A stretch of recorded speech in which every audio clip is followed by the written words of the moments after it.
Hello students, तो मेरा नाम है आकाश भूषण और हम आज करने वाले हैं फ्यूल के नेक्स्ट प्रिंसिपल्स।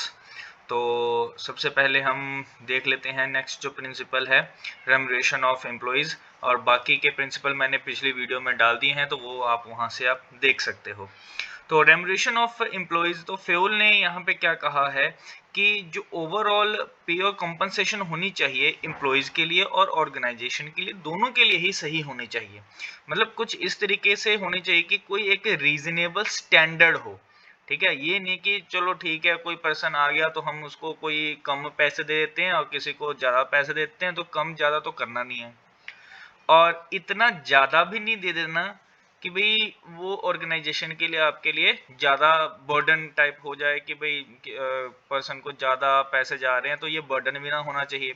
और इतने कम भी ना हो कि किसी सबॉर्डिनेट को ये भी लगे कि उसको पैसे कम मिल रहे हैं, उसकी मेहनत ज्यादा लग रही है और कम पैसे मिल रहे हैं। तो इसलिए इक्विटेबल होना चाहिए रेम्यूनरेशन जो होगा एम्प्लॉइज के लिए, वो ठीक ठाक होना चाहिए कि उनको भी फील ना हो कि मुझे कम पैसे मिल रहे हैं और आपको भी फील ना हो कि आपके ऑर्गेनाइजेशन के खर्चे में ज्यादा हो रहा है सैलरी या कोई रेम्यूनरेशन। ठीक है, तो इसलिए यहाँ पे इस तरीके के दोनों का एनवायरनमेंट अच्छा सा होगा जिसमें वो भी काम अच्छे से कर पाएंगे, क्योंकि उनको पता है कि उनको बेस्ट सैलरी मिल रही है और आपको भी पता है आप बहुत ज्यादा सैलरी नहीं दे रहे, इसमें आप अच्छे से काम भी करवा सकते हो।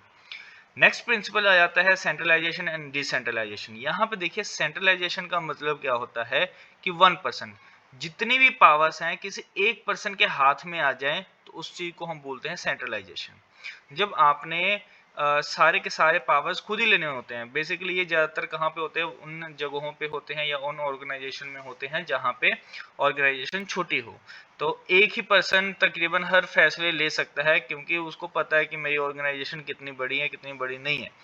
जबकि अगर हम बात करें डिसेंट्रलाइजेशन में, अगर ऑर्गेनाइजेशन बड़ी है, लार्ज ऑर्गेनाइजेशन है, तो वहां पे सेंट्रलाइजेशन नहीं काम करेगा, वहां पे डिसेंट्रलाइजेशन काम करेगा।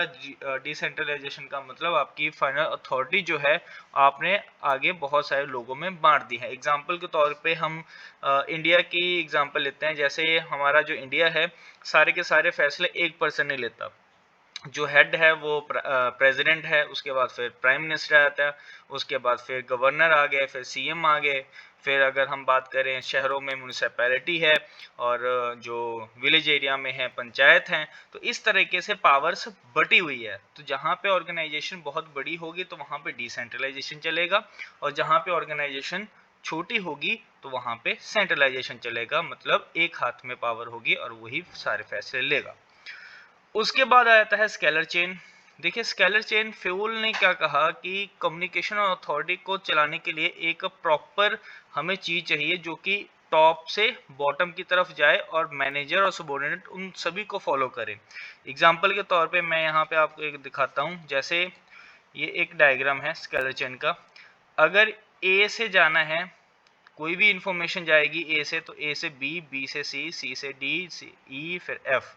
ठीक है, इसी तरीके से अगर नीचे इधर लेके जाना है तो एल, फिर एम, फिर एम एन, फिर ओ, फिर पी। इस तरीके से फॉर्मल इंफॉर्मेशन जाती है। और यहाँ पे ये भी पता लगता है कि कोई भी इंफॉर्मेशन है इन सभी के हाथ से निकल के गई है, तो इनको पता होगा कि कौन कौन सी इंफॉर्मेशन जा रही है। अगर बाई चांस देखा जाए कि कोई इनफॉर्मल या कोई इमरजेंसी इंफॉर्मेशन आ गई है, तो उस इमरजेंसी इंफॉर्मेशन में आप यूज करोगे गैंग प्लैंक। अब गैंग प्लैंक क्या है, जैसे यहाँ पे एरो बनाया हुआ ई और ओ के बीच में, तो ई और ओ के बीच में गैंग प्लैंक यूज हो रहा है। मींस अगर इमरजेंसी के तौर पे क्विक आपने कम्युनिकेशन करना है तो आप गैंग प्लैंक यूज करके इस चीज को कर सकते हो। ये आपका स्केलर चेन था।